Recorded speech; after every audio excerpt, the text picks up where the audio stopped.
కృష్ణాష్టమి రోజు శ్రీకృష్ణుడికి ఏ ద్రవ్యంతో అభిషేకం చేస్తే ఎలాంటి సత్ఫలితాలు కలుగుతాయి అనేటువంటి విషయం తెలుసుకుందాం. శ్రీకృష్ణ జన్మాష్టమి రోజున శ్రీకృష్ణుని విగ్రహానికి గృహంలో కానీ దేవాలయంలో కానీ ఒక్కొక్క రకమైనటువంటి ద్రవ్యంతో అభిషేకం చేస్తే ఒక్కొక్క రకమైనటువంటి ప్రయోజనం చేకూరుతుందండి. గృహంలో శ్రీకృష్ణ విగ్రహం చిన్నగా ఉంటే దానికి ప్రత్యేకమైన ద్రవ్యాలతో అభిషేకం చేయండి. లేదండి అంటే దేవాలయంలో ఉంటే దేవాలయానికి వెళ్ళి అక్కడ ప్రత్యేకమైన వారి ద్రవ్యాలతో అభిషేకం చేస్తే సమస్యల నుంచి బయటపడవచ్చు.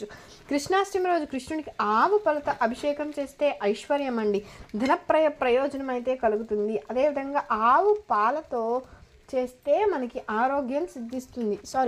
ఆవు పెరుగు తేనెతో కనుక మనం అభిషేకం చేసినట్లయితే కళారంగాలలో మంచి పురోభివృద్ధి ఉంటుంది, దాంపత్యంలో అనుకూలత ఉంటుంది, భార్యాభర్తల మధ్య గొడవలు లేకుండా ఉండాలి అంటే కృష్ణాష్టమి రోజు కృష్ణుడికి తేనెతో అభిషేకం చేయాలండి. అదేవిధంగా నెయ్యితో శ్రీకృష్ణుడికి అభిషేకం చేస్తే ప్రత్యేకంగా ఆవు నెయ్యితో అభిషేకం చేయాలి. అలా చేస్తే కృష్ణునికి మనం ఏ పని స్టార్ట్ చేసినా సరే ఆ పనిలో వచ్చే విఘ్నాలు తొలగిస్తాడు. పంచదారను కలిపినటువంటి నీటితో అభిషేకం చేస్తే మానసికంగా ఉన్న అశాంతి తొలగిపోయి మానసిక ప్రశాంతత కలుగుతుంది. కొబ్బరి నీటితో శ్రీకృష్ణ విగ్రహానికి కృష్ణాష్టమి రోజు అభిషేకం చేస్తే సమస్త సంపదలు కలుగుతాయి. అదేవిధంగా గరికపోచలు కలిపినటువంటి నీటితో కృష్ణునికి అభిషేకం చేస్తే ధన కనక వస్తు వాహనాలు ప్రాప్తించవచ్చు. బెల్లపు పానకంతో అభిషేకం చేస్తే ఆకస్మిక ధన ప్రాప్తి యోగం కలుగుతుంది.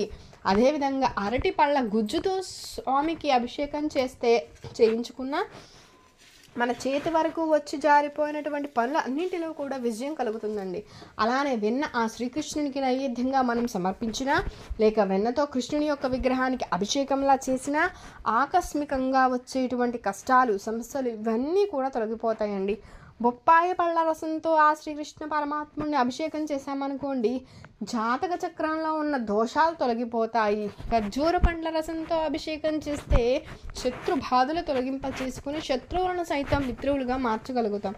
ద్రాక్ష పండు రసంతో అభిషేకం చేశామనుకోండి, కార్యసిద్ధి కలుగుతుంది.